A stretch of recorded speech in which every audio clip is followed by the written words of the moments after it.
Pengusiran setan bukanlah tentang metode, tetapi kuasa.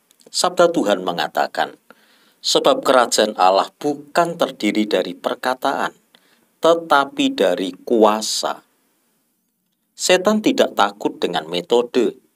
Setan tidak takut dengan suara yang keras, bentakan, minyak urapan, godong kelor, ritual, doa-doa tertentu, mantra-mantra, dan lain-lain. Setan hanya takut dan tunduk pada kuasa Tuhan Yesus. Karena Kristus jauh lebih tinggi dari segala pemerintah, penguasa, kekuasaan, kerajaan, dan tiap-tiap nama yang dapat disebut, bukan hanya di dunia ini saja, melainkan juga di dunia yang akan datang. Karena segala sesuatu telah diletakkannya di bawah kaki Kristus. Kristus memiliki segala otoritas, kuasa di sorga dan di bumi. Dan di dalam Yesus bertekuk lutut segala yang ada di langit dan yang ada di atas bumi dan yang ada di bawah bumi. Jangan siksa saya. Siapa namamu? Legion. Junjungan, kami mohon jangan kirim kami ke jurang maut. Biarlah kami masuk ke dalam babi-babi itu.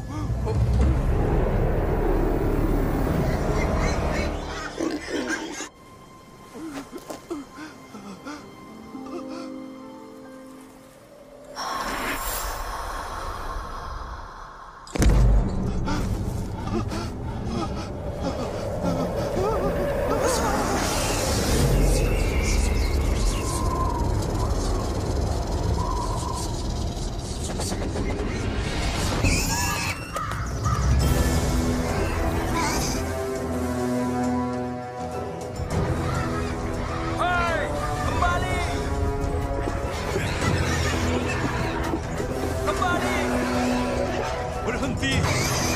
Berhenti!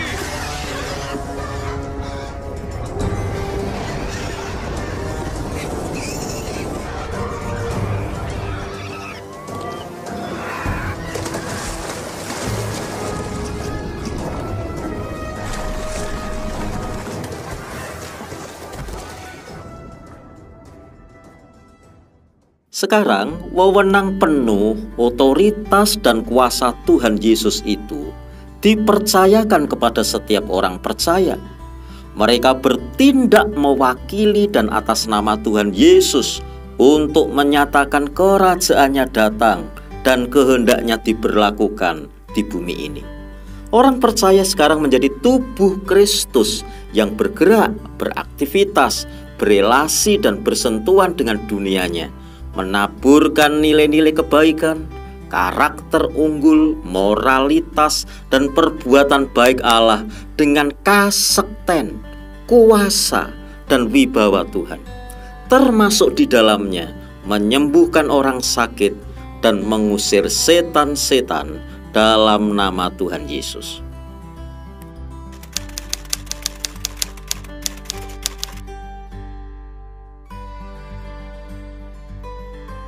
Bekerjanya kasekten, kuasa, dan otoritas di dalam dan melalui kita. Bila kita senantiasa berada di dalam Kristus, kita terus terhubung dengan Dia, bergantung penuh kepada Dia, karena Dialah pemilik kuasa dan sumber otoritas itu. Bila kita terus terhubung dengan Roh Kudus, kita tidak lagi tergantung pada metode, cara, ritual, atau piranti. Pelayanan itu begitu dinamis karena ada hal-hal yang selalu baru dan berbeda dalam pelaksanaannya.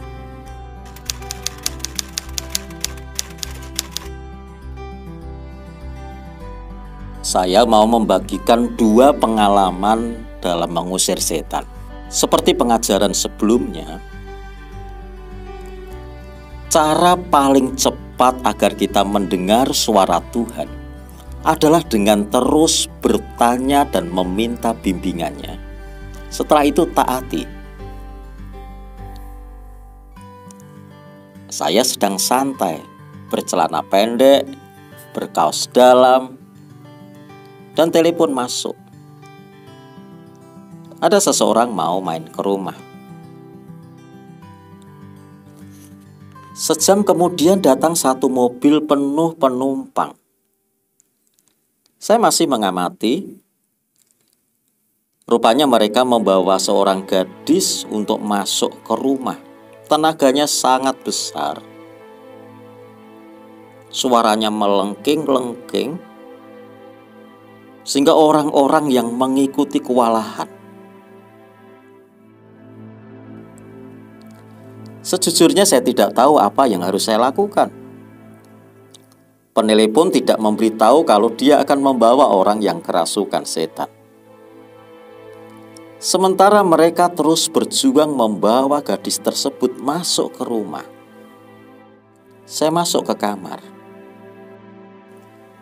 Roh Kudus, apa yang harus saya lakukan?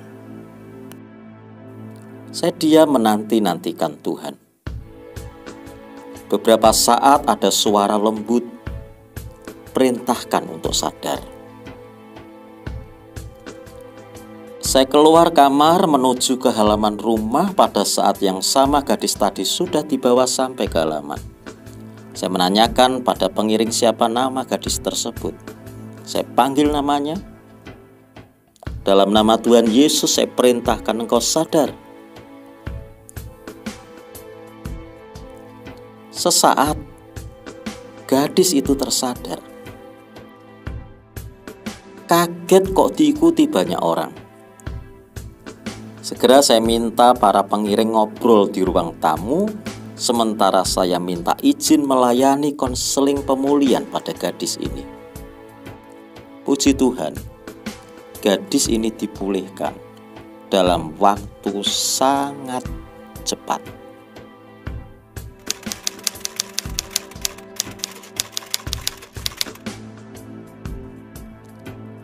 Seorang teman meminta dukungan untuk melayani seseorang yang kerasukan. Malam itu kami datang tetapi tidak keburu, karena orangnya sudah dibawa pulang. Kami ngobrol, sementara bercakap saya menangkap ada yang belum tuntas. Si pembonceng cerita, tadi waktu saya memboncengkan pulang, sepeda motor berat sekali, Pak. Rumahnya dekat tetapi sampainya lama. Saya menawarkan bantuan. Besok pagi kami datang untuk melayani beliau.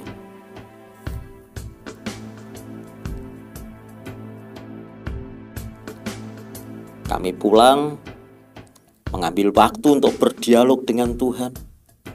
Roh Kudus, apa yang harus kami lakukan dalam pelayanan besok pagi?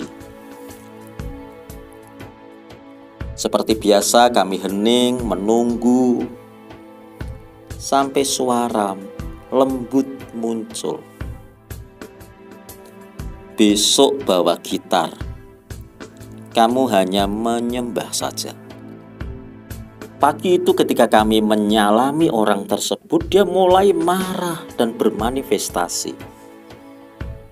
Teman-teman yang ikut melayani, saya minta membawa orang tersebut ke tikar, agar bila terjadi manifestasi tidak akan menyakiti dan melukainya. Saya pernah melayani kasus serupa, jadi manifestasinya saya tahu persis.